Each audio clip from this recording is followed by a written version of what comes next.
नमस्कार, मैं हूं श्रद्धा। आप देख रहे न्यूज 18 मध्य प्रदेश छत्तीसगढ़। भोपाल, जहां कमलनाथ सरकार का गौ प्रेम, पशुपालन मंत्री लाखन सिंह का बयान। सरकार ने रखा 3000 गौशालाओं का लक्ष्य। कलेक्टर्स को निर्देश जारी किए हैं। 6 महीने में 3000 गौशालाएं बनाने का टारगेट। पिछली सरकार से 3 गुना ये लक्ष्य रखा है। शिवराज सरकार में 1000 गौशाला बनाने का लक्ष्य था और अब कमलनाथ सरकार ने 3000 गौशालाएं बनाने का लक्ष्य रखा है।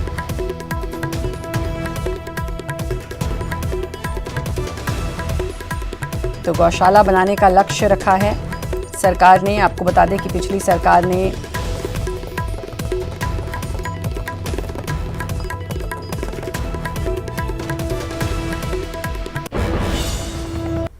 मध्य प्रदेश सरकार अब मध्य प्रदेश में गौशालाओं की संख्या और बढ़ाने जा रही है। हमारे साथ इस वक्त बात करने के लिए पशुपालन मंत्री लाखन सिंह जी हैं। लाखन सिंह जी, पिछले साल आप लोगों का लक्ष्य 1000 गौशालाओं का था, अब आपने वो बढ़ाने का फैसला किया है। कितना आप बढ़ा रहे हैं और क्या आपको लगता है कि ये लक्ष्य कब तक पूरा हो पाएगा? देखिए, निश्चित तौर पर हमने फर्स्ट फेज में मध्य प्रदेश में 1000 गौशालाएं देने का माननीय मुख्यमंत्री जी ने काम किया था और उनमें से करीब 700 के समथिंग गौशालाओं का लोकार्पण हो गया। उनमें निराश्रित गौवंश शिफ्ट भी हुआ है। लेकिन ये बात सत्य है कि 1000 गौशालाओं से 10 लाख निराश्रित गौवंश का संधारण संभव नहीं है। हमने माननीय मुख्यमंत्री जी से अनुरोध किया था तो उन्होंने 3000 गौशालाएं और हमको दी हैं और वो 3000 गौशालाओं के लिए अभी हमने मध्य प्रदेश के समूचे कलेक्टर्स को निर्देशित किया है कि आप संबंधित जनप्रतिनिधि को कॉन्फिडेंस में लेके उनसे चर्चा करके जगह का सिलेक्शन करें और तत्काल हमने आने वाली ये 3000 गौशालाओं को हमने 6 महीने का टारगेट दिया है कि 6 महीने में आप इनको बना के आप तैयार करें। तो मुझे लगता है कि ये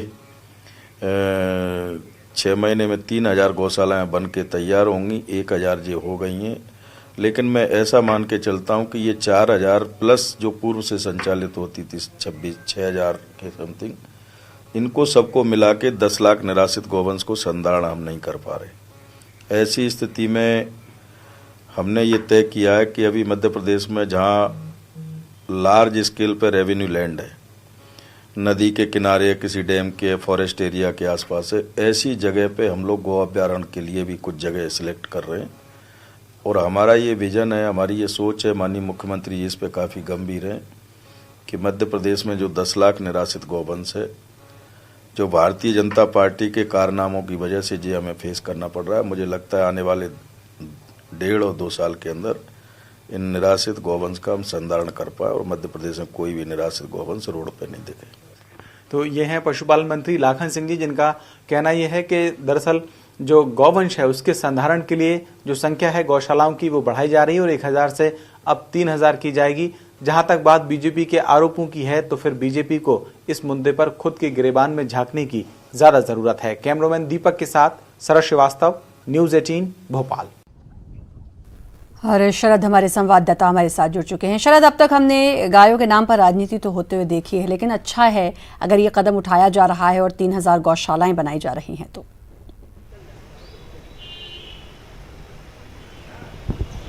देखिए, कदम को तो अच्छा कहा जाएगा बशर्ते इसका इम्प्लीमेंटेशन सही तरीके से हो जाए।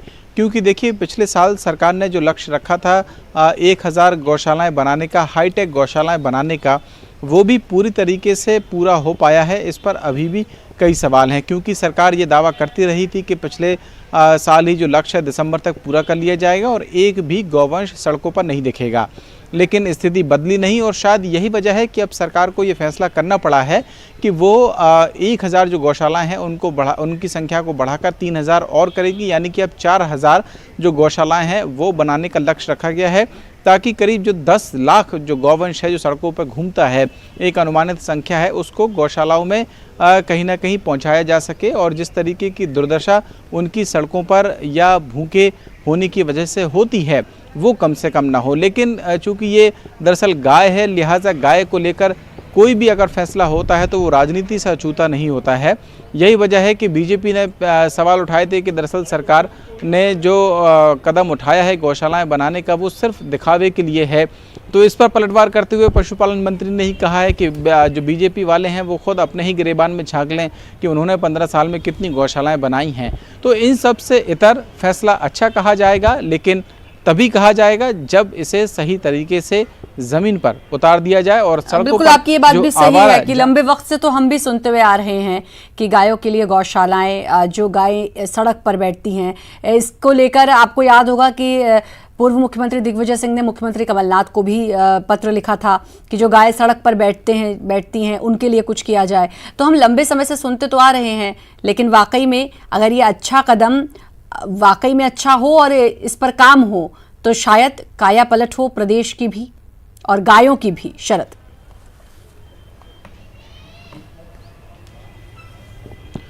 देखिए, गौशालाओं से प्रदेश की काया पलट के बजाय ये कहा जाए कि हाँ, उनकी ही जो स्थिति है गायों की वो सुधर जाए तो शायद ज़्यादा बेहतर होगा, क्योंकि गाय, जैसा कि मैंने कहा भी, एक गाय एक ऐसा जानवर है जिसको लेकर कहीं ना कहीं धार्मिक आस्थाएं भी लोगों की जुड़ी रहती हैं। और जब गाय का मुद्दा आता है तो फिर कुछ लोग इस बात पर राजनीति करते हैं कि गाय सबसे ज़्यादा गायों को लेकर कोई संवेदनशील है तो उनकी पार्टी है, और दूसरी पार्टी वाले कहते हैं कि उनकी पार्टी सबसे ज़्यादा संवेदनशील है। तो आरोप प्रत्यारोप के दौर भी चलते हैं। लेकिन फिर वही बात घूम फिर के आती है कि अगर सरकार ने टारगेट फिक्स किया है कि वो 3000 गौशालाएं बनाएंगी, 6 महीने का टारगेट दिया गया है, सभी कलेक्टर्स को निर्देशित किया गया है कि 6 महीने में जन भागीदारी भी अगर ज़रूरत हो तो इसमें ली जाए और इसके टारगेट को पूरा किया जाए। तो इसमें तो कोई दो राय नहीं है कि ये गौशालाएं बने और जो जानवर, खासतौर से गायें अगर सड़कों पर रहती हैं तो उन्हें कम से कम एक ऐसा ठिकाना मिले जहां उन्हें चारा, पानी और भूपेंद्र गुप्ता शरद जुड़ गए हैं हमारे साथ, कांग्रेस प्रवक्ता। भूपेंद्र जी, अब गौशालाएं बनेंगी और पिछली सरकार से 3 गुना लक्ष्य रखा गया, यानी कि 3000 गौशालाएं। नहीं, पिछली सरकार का तो कोई लक्ष्य नहीं था। उनका क्या लक्ष्य था? उनने तो एक भी नहीं बनाई। जो है हमने हमारा जो लक्ष्य था वो हमने जो घोषित किया है उस दिशा में हम आगे बढ़ रहे हैं। और जो गौशालाएं अभी जो उद्घाटन की स्थिति में है, जब फिजिकली वो जनता के सामने अभी आएंगी 2-4 महीने में ही, लोग ये जो आलोचना करने वाले लोग हैं ये भौचक रह जाएंगे कि किस सोच के साथ वो बन रही हैं, किस व्यवस्था के साथ बन रही हैं और उनके अंदर जो है कि किन सुविधाओं को लेकर बन रही हैं। और एक पूरा का पूरा जो है एक वो रेवेन्यू मॉडल है और उस रेवेन्यू मॉडल के साथ बन रही हैं। आप चाहें तो हम आपको तस्वीरें भेज देंगे, लेकिन चूंकि वो उद्घाटन की स्थिति में है इसलिए अभी जो है उनको जाहिर नहीं किया जा रहा है। एक से एक बेहतरीन गौशालाएं बन रही हैं। जी, बेहतरीन गौशालाएं बन रही हैं। रजनीश अग्रवाल भी जुड़ गए हैं हमारे साथ, बीजेपी प्रवक्ता हैं। बात पूरी हो जाने दें जी। दूसरी स्थिति ये है कि पूरा देश जानता है कि किस तरह से केंद्रीय सरकार जो है संघीय ढांचे में रहते हुए भी राज्य सरकारों के संसाधनों पर डाका डाल रही है, उनका पैसा रोक रही है, उनकी योजनाओं के मद में कटौती कर रही है और राज्य सरकारें जो है वो पंगु बनाने की कोशिश कर रही है। इसके बावजूद हम काम कर रहे हैं। चलिए, पैसा नहीं है, केंद्र पैसा नहीं दे रहा, तब भी काम कर रही है सरकार, कांग्रेस की सरकार मध्य प्रदेश में। और रजनीश जी, अब 3000 गौशालाएं बनेंगी, लेकिन ये भी कहा है भूपेंद्र जी ने कि भाई राज्य सरकार, केंद्र सरकार तो पंगु बनाने का काम कर रही है, इसके बावजूद भी हम ये सब कुछ कर रहे हैं। आप 3000 का लक्ष्य सुधार लीजिए, 1000 की घोषणा की थी। ये है कि मध्य प्रदेश सरकार के अधीन 2 गौ अभ्यारण्य जिसमें सैकड़ों की तादाद में गाय हैं, जो भारतीय जनता पार्टी सरकार के दौरान बने, उनके पर कैपिटा जो जरूरत है उन गायों के लिए वो नसीब नहीं हो रही। एक आगर में है, एक विंध्याचल में है, दोनों के हालात बुरे हैं। इन्होंने कहा था हम हर पंचायत में गौशाला बनाएंगे, 1.25 साल हो गया, एक गौशाला नहीं बनी। अभी भी बताएंगे, दिखाएंगे, बनाएंगे, ऐसा करेंगे, आपको चित्र भेजेंगे, वीडियो भेजेंगे, कोई गौशाला नहीं बनी। और रही बात केंद्र के हिस्से की, तो जब इन्होंने वचन पत्र में वचन दिए थे तब वो वचन मोदी जी के भरोसे दिए थे कि मोदी जी की केंद्र की सरकार पैसा दे देगी तो हम ये मोदी जी का पैसा है क्या केंद्र सरकार में कि राज्य सरकार का है? राज्य सरकार का अधिकार है के जो आरोप ये मोदी जी का पैसा है क्या? ऊपर ये मध्य प्रदेश की जनता जो टैक्स अदा कर रही है काम करने वो के मोदी जी के लिए दे रही है क्या? लगातार इसी में राज्य सरकारों को उसमें उसका हिस्सा मिलना चाहिए। इनको सरकार किस तरह की बात आप कर रहे हैं? सभा गौशाला नहीं ये बनाई संगीत ढांचा है, ये किसी के पिताजी का पैसा नहीं है, ये बताएंगे ये सबके अधिकार का पैसा है। 1000 नहीं 3000 कैसे रोकोगे आप? अरे 1000 तो बताइए छोड़िए, आप। सभा नहीं बनाई आपने। ये संगीत ढांचे का पैसा है जो राज्य सरकारें जो टैक्स कलेक्शन कर रही हैं उसमें उनका हिस्सा उन्हें मिलना चाहिए कि नहीं मिलना चाहिए? उनको पानी तो मोदी जी पिला का दो पैसा है चाहे क्या? जो गौ अभ्यारण्य में है। चलिए, वो बीजेपी आपकी से जिम्मेवारी है। 3 गुना राज्य लक्ष्य सरकार रखा में है, आप हैं। 3000 गौशालाओं का। अब देखना है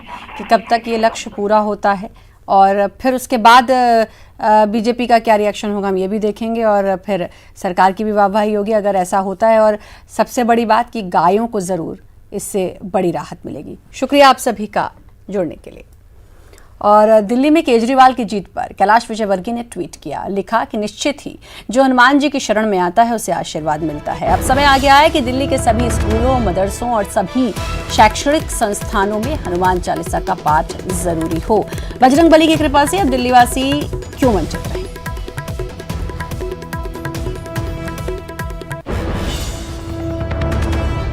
तो कैलाश विजयवर्गीय ने अब ट्वीट किया है और तंज कसा है केजरीवाल को। दिल्ली के मुख्यमंत्री केजरीवाल तंज कसते उन्होंने कहा कि जो भी निश्चित ही जो भी हनुमान जी की शरण में आता है उससे उनका आशीर्वाद मिलता है। तो फिर दिल्ली के सभी स्कूलों, मदरसों और सभी शैक्षणिक संस्थानों में हनुमान चालीसा का पाठ होना चाहिए। दिल्ली वासी इससे क्यों वंचित रहें। ये ट्वीट कैलाश विजयवर्गीय ने तंज कसते हुए केजरीवाल के लिए किया है।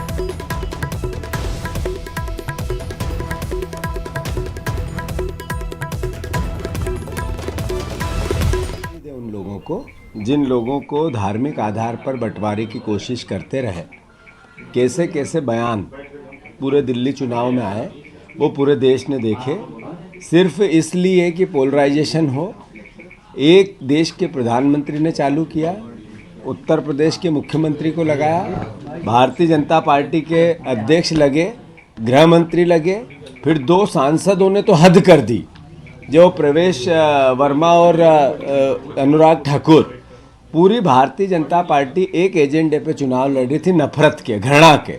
मैं मानता हूँ कि देश की जनता ने, खासकर दिल्ली की जनता ने भारतीय जनता पार्टी के इस विचार पर जोरदार तमाचा मारा है। मैं मानता हूँ उस तमाचे की गूंज शायद अभी कैलाश विजयवर्गीय जी और भारतीय जनता पार्टी पूरी को।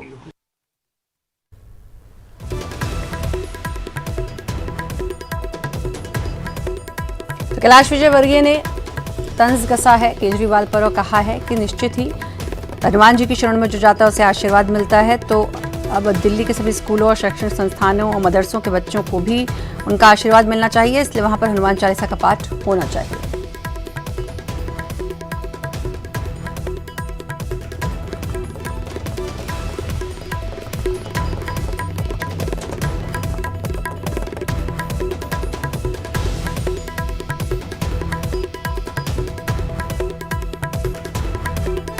तो आम आदमी पार्टी की जीत पर कैलाश विजयवर्गीय ने ये ट्वीट किया है और कहा है कि दिल्ली में अब सभी स्कूलों और शैक्षिक संस्थानों और मदरसों में भी हनुमान चालीसा का पाठ होना चाहिए। दिल्ली के बच्चे क्यों इससे वंचित रहे।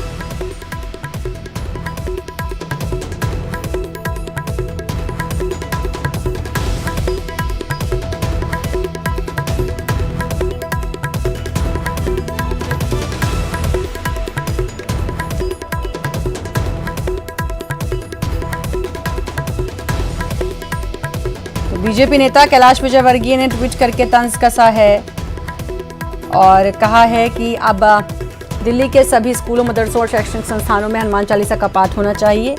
दिल्ली के बच्चे क्यों हनुमान जी की कृपा से वंचित रहें, दिल्ली वासी क्यों हनुमान जी की कृपा से वंचित रहें।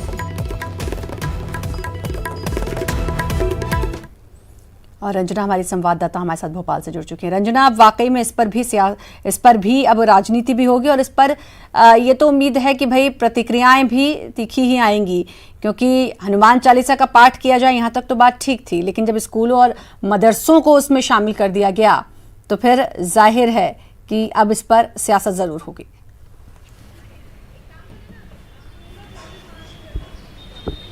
जी श्रद्धा, बिल्कुल जिस तरह से केजरीवाल हनुमान मंदिर पहुंचे, हनुमान चालीसा किया था रिजल्ट आने से पहले, उसको लेकर लगातार सियासत भी हो रही थी और इसी को लेकर अब जिस तरह से कैलाश विजयवर्गीय ने ट्वीट करके कहा है कि मदरसों में भी अब हनुमान चालीसा जरूर होना चाहिए, इसको लेकर मंत्री जीतू पटवारी ने जरूर पलटवार किया है और ये भी कहा है कि जिस तरह से भारतीय जनता पार्टी घृणा और नफरत की राजनीति करती है और इसी तरह के विचार को फैलाने का काम करती है, दिल्ली रिजल्ट इसका एक परिणाम भी है और दिल्ली रिजल्ट से ये साफ साबित हो गया है कि किस तरह से दिल्ली की जनता ने जो भाजपा है उनके मुंह पर जोरदार तमाचे मारे और इसकी गूंज आने वाले दिनों में पूरे देश भर में सुनाई देगी, क्योंकि जनता इस तरह की बातों पर विश्वास नहीं करती है। वो बांटने की राजनीति पर नहीं बल्कि विकास के हनुमान चालीसा पाठ को लेकर सियासत की जा रही है। तो ये भी कहा कि हनुमान जी सभी के आराध्य हैं और सबको अब देखना होगा पूजा पाठ करने का अधिकार है। तो आपके लिए तंज कसा है तो फिर आपकी तरफ से भी क्या इसका कोई रिएक्शन आता है? शुक्रिया आपका रंजना तमाम जानकारी देने के लिए। मध्य प्रदेश विधानसभा का बजट सत्र 16 मार्च से शुरू होगा। राज्यपाल लालजी टंडन की मंजूरी के बाद इस सिलसिले में अधिसूचना जारी कर दी गई है। बजट सत्र 16 मार्च से शुरू होकर 13 अप्रैल तक चलेगा। इस दौरान मध्य प्रदेश की कमलनाथ सरकार वित्तीय वर्ष 2020 से 21 के लिए अपना बजट पेश करेगी। हालांकि वित्त मंत्री तरुण भनोट किस दिन बजट विधानसभा में पेश करेंगे, इस पर अभी संशय बरकरार है। इस दौरान सरकार कई और अहम विधेयक भी विधानसभा में पेश करेगी। वहीं बजट से पहले सरकार ने फिजूल खर्ची पर रोक लगा दी है। बड़े 5 सितारा होटलों में आयोजन करने और नई गाड़ियों की खरीदी पर रोक लगा दी गई है। वित्त विभाग ने बजट को देखते हुए फरवरी और मार्च में बजट प्रबंधन के लिए कड़े कदम उठाते हुए खर्चों की अधिकतम सीमा भी तय कर दी है। 25 करोड़ से ज्यादा का कोई भी भुगतान वित्त विभाग की अनुमति के बगैर नहीं होगा। हालांकि पीडब्ल्यूडी, स्वास्थ्य, पंचायत और ग्रामीण विकास, नगरीय विकास जैसे 8 विभागों को खर्च के लिए राशि में छूट दी गई है। वहीं आईफा आयोजन में फिजूल खर्ची जैसे आरोपों को लेकर विपक्ष सरकार को विधानसभा में घेरने की तैयारी कर रहा है। 5 स्टार पे पैसा खर्च करने से क्या फायदा? मितव्ययता करेगी कमलनाथ जी की सरकार। किस तरह से क्या क्या चीजों पर मितव्ययता की जाएगी? मितव्ययता ये है कि जो फिजूल खर्ची खत्म हो। वही केंद्र सरकार ने 14,000 करोड़ से ज्यादा का पैसा काट लिया है, तो मितव्ययता के जरिए 5 स्टार की जरूरत क्या है? सिंपल होटल जो है हमारी परास होटल बढ़िया है, वहाँ कार्यक्रम हो। सर, प्रमोशन के लिए क्या कर रही है? और सरकार पर अब पलटवार, बीजेपी ने भी पलटवार किया है। फिजूल खर्ची रोकने वाले सरकार के फैसले पर अब निशाना साधा है। आपको बता दें कि बीजेपी विधायक और पूर्व मंत्री नरोत्तम मिश्रा ने बयान दिया है और कहा है कि फिजूल खर्ची रोकने का सरकार नाटक कर रही है। आईफा के नाम पर फिजूल खर्ची नहीं तो और क्या हो रहा है? आईफा वाले लग्जरी होटल और गाड़ियों में चलेंगे, हवाई जहाज खरीद रहे हैं और फिजूल खर्ची रोकने का आदेश निकाल रहे हैं। जनता अब सब समझ चुकी है। और वो आईफा अवार्ड वाले आएंगे, वो 5 स्टार में नहीं रुकेंगे। जनता को इतना भी नासमझ नहीं समझे मुख्यमंत्री जी। और जितने आईफा अवार्ड में अगली बार आएंगे वो सबरे लग्जरी गाड़ियों में ही चलेंगे, सबरे 5 स्टार में ही रुकेंगे, वहां खर्च करें। ये जो स्वांग कर रहे हैं, ये ढोंग कर रहे हैं, ये जनता मध्य प्रदेश की अब अच्छी तरह से समझ गई है। पैसा कहाँ इंदौर में आईटी अवार्ड करा दिया, उसमें करोड़ों खर्च कर दिया, किसान को नहीं दिया, नौजवान को नहीं दिया, बेटियां जिनको 51,000 देने थे उनको नहीं दिए, लड़ाइयां लड़ रही हैं वो कलेक्ट्रेट में आके। हवाई जहाज खरीद रहे हैं, विधान परिषद बनाने का सोच रहे हैं, खर्चे बढ़ाने का, और इधर लोगों को बेवकूफ बनाने के लिए पत्र निकाल देते हैं। इन पत्रों से कुछ नहीं होने वाला है जब तक धरातल पे। स्वागत है। संघ के एजेंडे के खिलाफ अब कांग्रेस का अभियान। आदिवासियों को हिंदू धर्म से जोड़ने के लिए संघ की रणनीति है। संघ का फोकस जनगणना में हिंदू धर्म को अपनाए आदिवासी ये है, और संघ की रणनीति के खिलाफ अब कांग्रेस छोड़ेगी अभियान। इसका नाम है खाट बैठक अभियान। कांग्रेस आदिवासी मोर्चा अब सक्रिय हुआ है और आदिवासियों को हिंदू नहीं बताने के लिए जागृत करेगा। आदिवासी इलाकों में खाट बैठक कर अभियान चलाएगा। 18 फरवरी को संसद का भी घेराव होगा। आदिवासी कोड को पुनर्जीवित करने की मांग।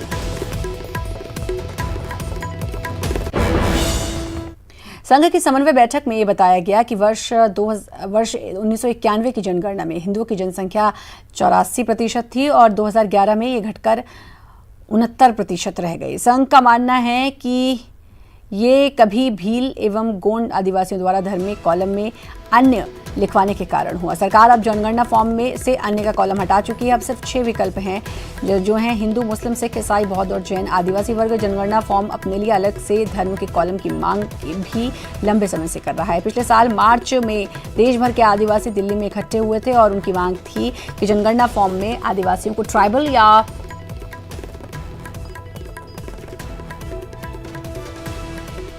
अबॉरिजिनल चुनने का विकल्प दिया जाए। पहले से चालू है, आदिवासियों के बीच में सब चीज तो हो रही है। वो ये कहेंगे कि आप हमारे मुख्यमंत्री जी आदिवासियों के मामलों में बहुत संवेदनशील।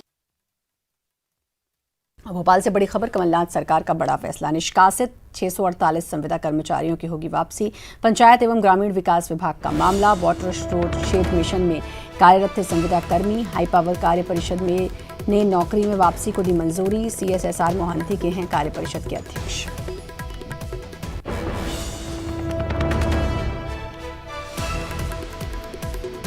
तो बड़ी खबर भोपाल से इस वक्त की आपको बता दें, जहां बड़ा फैसला, निष्कासित 648 संविदा कर्मचारियों की वापसी होगी। पंचायत और ग्रामीण विकास विभाग का ये मामला है। वाटर शेड मिशन में कार्यरत थे संविदा कर्मी।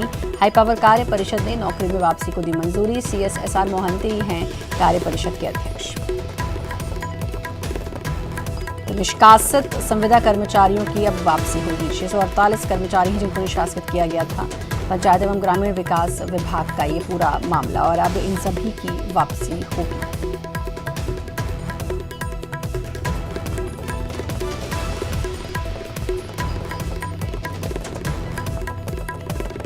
बड़ी खबर भोपाल से, जहां कमलनाथ सरकार ने बड़ा फैसला लेते हुए निष्कासित 648 संविदा कर्मचारियों की वापसी का फैसला लिया है। पंचायत एवं ग्रामीण विकास विभाग का मामला। वाटर शेड मिशन में कार्यरत थे संविदा कर्मी। हाई पावर कार्य परिषद ने नौकरी में वापसी को दी मंजूरी। CSSR मोहंती हैं कार्य परिषद के अध्यक्ष।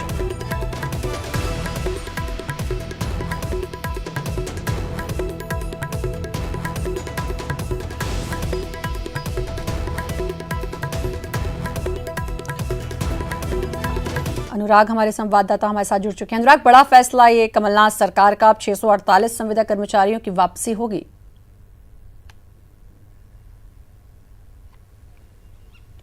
बिल्कुल, देखिए, पंचायत और ग्रामीण विकास विभाग में जो 648 संविदा कर्मचारी थे उनको वापस करने का फैसला राज्य सरकार ने लिया है। और वाटर शेड मिशन के तहत इन संविदा कर्मचारियों की सेवाएं ली जा रही थी, लेकिन इनको बाहर कर दिया था। लेकिन अब सरकार की मंशा है कि इन तमाम जो कर्मचारी थे उनकी सेवाओं को दोबारा यथावत रखा जाए, और इसके निर्देश जो है राज्य सरकार की तरफ से कर दिए गए। तो एक ये बड़ी और अच्छी खबर मानी जा सकती है उन संविदा कर्मचारियों के लिए जो अपनी लंबी समय तक सेवाएं देने के बाद भी नियमितीकरण नहीं पा सके। उनकी सेवाओं को दोबारा सरकार वापस लेने जा रही है। और सबसे बड़ी बात है कि जो राज्य सरकार की हाई पावर कमेटी है, जो कि मुख्य सचिव की अध्यक्षता में गठित कमेटी है, उसने इस बात का फैसला लिया है। अनुराग, एक और बड़ी खबर की तोहफा भी सरकार ने दिया है। कृषि विभाग के संविदा कर्मचारियों को सौगात दी है। मानदेय बढ़ाया है संविदा कर्मचारियों का। ब्लॉक टेक्नोलॉजी मैनेजर का 25,000 के जगह अब 30,000, ब्लॉक सहायक टेक्नोलॉजी का 15,000 की जगह 25,000, लेखापाल के 12,984 की जगह अब 22,250 मिलेंगे। तो एक तोहफा भी दिया है अब। अनुराग, बिल्कुल, देखिए, राज्य सरकार लगातार कर्मचारियों की समस्याओं पर लगातार फोकस किए हुए है। और यही कारण है कि कृषि विभाग के जो ब्लॉक मैनेजर हैं उनके वेतन को बढ़ाने का फैसला सरकार ने किया है। 25,000 से बढ़ाकर 30,000 किया गया है। और इसी तरीके से अलग अलग कैटेगरी में जो अधिकारी कर्मचारी आते हैं उनका भी मानदेय बढ़ाने का फैसला सरकार की तरफ से किया गया है। तो एक कहा जा सकता है कि वैलेंटाइन गिफ्ट कृषि विभाग के कर्मचारियों को देने का काम सरकार की तरफ से हुआ है। जी, चलिए, संविदा कर्मचारियों के लिए अच्छी खबर। बहुत बहुत शुक्रिया आपका अनुराग तमाम जानकारी देने के लिए। और इसी के साथ फिलहाल इस बुलेटिन में इतना ही। नमस्कार।